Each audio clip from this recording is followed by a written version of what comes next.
Bonjour, debout, confiance. Il s'en va en pleurant, il jette la semence. Il s'en vient dans la joie, il rapporte les gerbes. Psaume 125, verset 6. Combien de fois pendant notre vie nous pouvons dire ces paroles? Il s'en va en pleurant, il jette la semence. Il s'en vient dans la joie, il rapporte les gerbes. Tous les humains vivent cette réalité sans exception. Chacune de nos journées se situe entre ces deux réalités, des pleurs et de la joie. Le cheminement dans la joie est un effort qui conduit dans la lumière de Dieu. Prenons conscience des instants dans notre vie où il est difficile de placer notre confiance en Dieu et vivre le présent. Nous avons possiblement perdu la confiance dans certaines personnes. Mais Dieu n'est pas ces personnes. Entrons dans la confiance en Dieu, puisque Dieu n'a pas perdu confiance en nous. Voix de celui qui crie dans le désert. Préparez le chemin du Seigneur, rendez droit ses sentiers. Marc, chapitre 1, verset 3. Préparons notre cœur, libérons-nous de nos esclavages et entrons dans la paix et dans la joie de Dieu.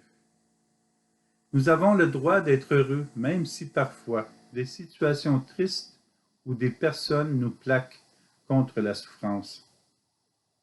Il est écrit « Debout, Jérusalem, tiens-toi sur la hauteur et regarde vers l'Orient. Vois tes enfants rassemblés du levant au couchant par la parole du Dieu saint. Ils se réjouissent parce que Dieu se souvient. » Baruch, chapitre 5, verset 5. Cela propose un autre passage.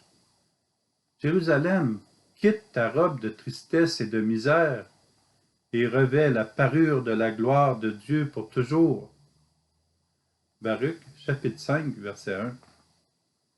Chantons dans notre cœur, dansons et vivons la joie du moment présent. Nous continuons avec saint Paul. Dans ma prière, je demande que votre amour vous fasse progresser de plus en plus dans la pleine connaissance et en toute clairvoyance pour discerner ce qui est important.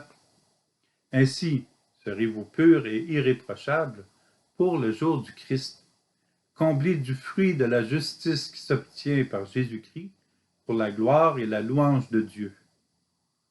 Lettre de saint Paul aux Philippiens, chapitre 1, versets 9 à 11. Que notre cheminement dans la foi nous encourage pour rencontrer le Seigneur. Puissions-nous discerner ce qui est indispensable pour demeurer en Dieu. Et si des événements de cette vie rendent triste, le but que nous avons fixé en Dieu s'établira dans une grande joie.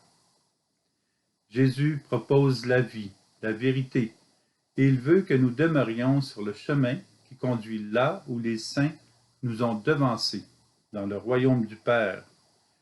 Gardons notre cœur à l'écoute de la volonté de Dieu.